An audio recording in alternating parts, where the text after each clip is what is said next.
Olá, gente linda, gente gostosa da minha vida. Como é que vocês estão? Vocês estão bom? Eu tô bom, espero que vocês estejam bom também. Hoje a gente vai falar sobre uma caixa.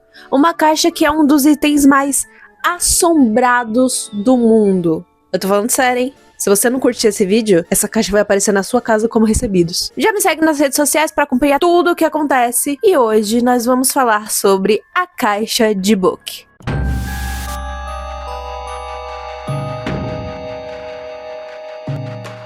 Antes de mais nada, o que raios é um Dybbuk? Dybbuk, segundo a tradição judaica, é um espírito que se nega a ir pro além. E a caixa de Dybbuk, teoricamente, seria a caixa que aprisiona esse espírito. É tipo a tapué do capeta. E a história que a gente vai contar aqui começou em 2001, quando um mano chamado Kevin Manes comprou a caixa em um leilão bazar de garagem de uma senhora. A senhora que vendeu a caixa virou pro querido e disse: "Querido Kevin, não abra esta caixa." Aí o que o Kevin fez? Abriu. Dentro da caixa, o Kevin encontrou 2 moedas de 1920, um cálice dourado, 2 mechas de cabelo amarradas com um cordão, uma mecha castanha, outra mecha loira, uma pedra de granito escrito Shalom, uma rosa seca e uma vela. Era isso que tinha dentro da caixa de vinho. Depois o queridão falou o quê? Comprei a caixa, eu tenho uma loja de antiguidade, vou levar pra lá pra passar a caixa pra frente, né? Empreendedor. Kevin viajou a trabalho e deixou a loja aos cuidados da funcionária dele, que era Jane. Só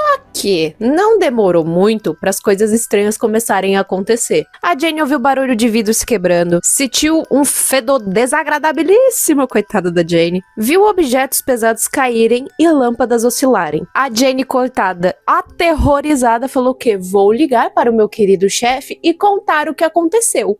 Ela ligou, ele atendeu, ele a ouviu. E o que ele fez? Um grandíssimo nada. Obrigada, Kevin.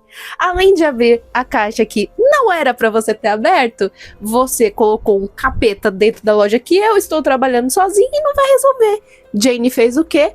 O que a única pessoa sã dessa história fez, que é pedir as contas e ir embora. O Kevin voltou, aí as coisas começaram a acontecer pra ele. Aí ele falou: nossa, talvez agora eu queira passar essa caixa pra frente. Quando a Jenny tava sendo aterrorizada, você não fez isso, né? Ele jogou a caixa fora? Não. Ele tacou fogo na caixa? Não. Ele chamou um padre pra exorcizar a caixa pra tirar o capeta que está lá? Não. Ele deu pra mãe dele! Amor de filho, gente, amor de filho. Quem tem um filho desse não precisa de inimigo, né? Dona Ida Manes, no mesmo dia que recebeu a caixa, infelizmente teve um AVC que paralisou metade do seu corpo e ela teve problemas de fala. Só que ela apontava pra caixa como se a caixa estivesse fazendo mal pra ela. Aí o Kevin tentou se livrar da caixa, vendeu, devolveram, ele tentou se livrar, não conseguiu, tentar jogar fora, a caixa voltava. Essas coisas que acontecem com objetos mal assombrados. Maus assombrados? Maus assombrados, tá certo? Já que nada tava dando certo e o homem era um empreendedor, o que ele fez? Vendeu a caixa pelo eBay. Um cara chamado Ozif pagou $140 pela caixa. Demônio incluso, gratuito. Entretanto, assim como aconteceu com o nosso querido Kevin, o Ozif também foi alertado sobre o que acontecia com a caixa. O Ozif era o quê? Um jovem universitário. Um jovem que é inconsequente. Jovem, não abra a caixa. O que o Ozif fez? Abriu para impressionar uma garota. E aí ele começou a ser aterrorizado, com forte odor, coisas caindo, insetos aparecendo. E, inclusive, ele teve uma coisa meio nova que não aconteceu com ninguém que tenha relatado isso. A visão periférica dele começou a ficar prejudicada. Ou seja, o cara estava ficando com a visão prejudicada. Como ele era um menino jovem da internet, ele começou a escrever num blog. Vamos lembrar que essa história aí é de 2001. Ele começou a relatar tudo que estava acontecendo num blog e, mais pra frente, também vendeu a caixa pelo eBay, né? Que ele não é besta. De sair no prejuízo, já tava com o olho todo ferrado. E já sai no... Vixe, eu esqueci como fala português. O próximo comprador foi o Jason Hexton, que na época era diretor de medicina em uma faculdade no Missouri. Impressionado com a história, ele comprou a caixa por uma bagatela de $280. Por que ele comprou a caixa? Porque ele queria analisar o objeto para tentar ali descobrir o porquê estava acontecendo tudo isso. Ou seja, medicina e coisas sobrenaturais não dá ali, ó. Pouco tempo depois de começar a analisar o objeto e também ser avisado que não abra. E aí ele, nossa, que ideia ótima, se eu abrir essa caixa que mandaram eu não abrir. Começou a acontecer coisas estranhas com ele, as mesmas coisas que acontecia com a galera. Mas um dia ele acordou com o olho direito, esse é o esquerdo, mana. Ele acordou com o olho direito completamente inchado, como se um inseto tivesse picado perto do olho dele. E aí ele começou a sentir fadigas, congestão. Ele foi a pessoa que passou mais tempo com uma caixa. Então, além das coisas sobrenaturais que aconteceram, ele começou a ter condições físicas prejudicadas por causa da caixa. Supostamente por causa da caixa. O Jason passou a temer, né, pela sua família, já que tava acontecendo um monte de coisa com ele, vai que acontece alguma coisa com a família dele. E aí ele decidiu contatar o Kevin, que foi o primeiro comprador da caixa, pra tentar entender o motivo daquilo tudo tá acontecendo. E o que os dois descobriram foi que a caixa foi montada em 1938 na Polônia. Na época, o que acontecia na Polônia? E na verdade numa maior parte do mundo. Aquela galera birutinha, do mano do bigodinho, que ele liderava ali, então, tava em extrema expansão naquela época.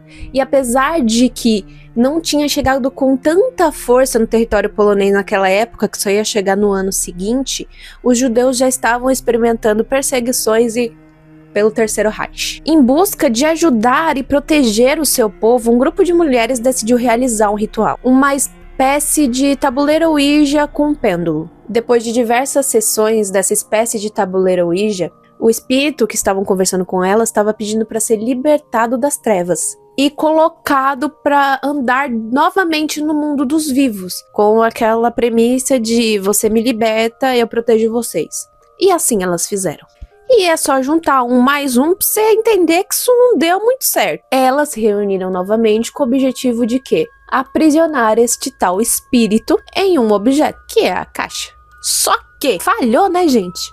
Não deu muito certo. Coincidência ou não, esse ritual foi realizado no dia 10 de novembro de 1938, que foi a Noite dos Cristais. E o que foi a Noite dos Cristais? Foi uma série de atos hediondos feitos em sinagogas, lojas e habitações de pessoas judaicas na Áustria e na Alemanha. Depois do fim da Segunda Guerra, eles decidiram refazer esse ritual e finalmente deu certo e eles aprisionaram este mudrungo desse espírito dentro da caixa de vinho. A dona da caixa, no caso quem ficou com a caixa para cuidar para não ser aberta, imigrou para os Estados Unidos. Após a sua morte, a neta dela herdou a caixa, que depois vendeu numa venda de garagem. O Jason encontrou um jeito de aprisionar o espírito na caixa, já que tinha aberto 768 vezes por 768 pessoas diferentes. E o jeito foi um enterro formal, com a presença de 10 homens e um grupo de oração. Mas adivinha? Não adiantou! E aí só adiantou depois que em 2004 eles fizeram um exorcismo e aí aprisionou o mudrungo na caixa. Então ele jamais deveria ter saído. E ninguém deveria ter aberto. Ai, Thaís, que bom que ele foi aprisionado. Depois disso, nada mais aconteceu. Hahaha, vocês se enganam, que até o Post Malone se envolveu na história. Em 2018, o Post Malone estava com o amigo dele, o Zach Bagans, que ele é especialista paranormal e apresentador de um programa chamado Ghost Adventure, e que também é administrador de um museu assombrado em Las Vegas, no qual a caixa de book está aprisionada certinho num campo de vidro, fechada, lacrada, que jamais foi aberta. Não deveria. Post Malone estava com o Zack e eles estavam lá no museu quando o Zack decidiu abrir a caixa de acrílico e tocar pela primeira vez na caixa. Porque com álcool na mente, tudo vira uma ideia incrível. Enquanto Bagans tocava na caixa, o Post Malone tocou no ombro dele. E foi suficiente pra dar merda. Porque naquele mês, o Post Malone sofreu um acidente de carro. O avião particular dele teve que fazer um pouso forçado porque os pneus simplesmente explodiram. E 3 assaltantes atacaram uma casa no Vale de São Fernando porque acreditavam que a casa era do Post Malone. Post Malone hoje segue bem. O mudrungo tá na caixa. O Zack também segue super bem. E essa história é tão incrível que inspirou um filme chamado Possessão, de 2012. E você, já assistiu esse filme? Já sabia dessa história? Quer que eu fale sobre o filme aqui? Deixa aí nos comentários que eu quero saber. Já me segue no Instagram, para de ser cabeção. Curte esse vídeo, se tiver a opção de hypar, você hypa, se não tiver, você manda pra sua mãe, pra sua avó, pro seu papagaio, pro seu gato, pro demônio da caixa de book. É isso. Um super beijo pra você e um beijo maior ainda na sua mãe e até o próximo vídeo. Tchau!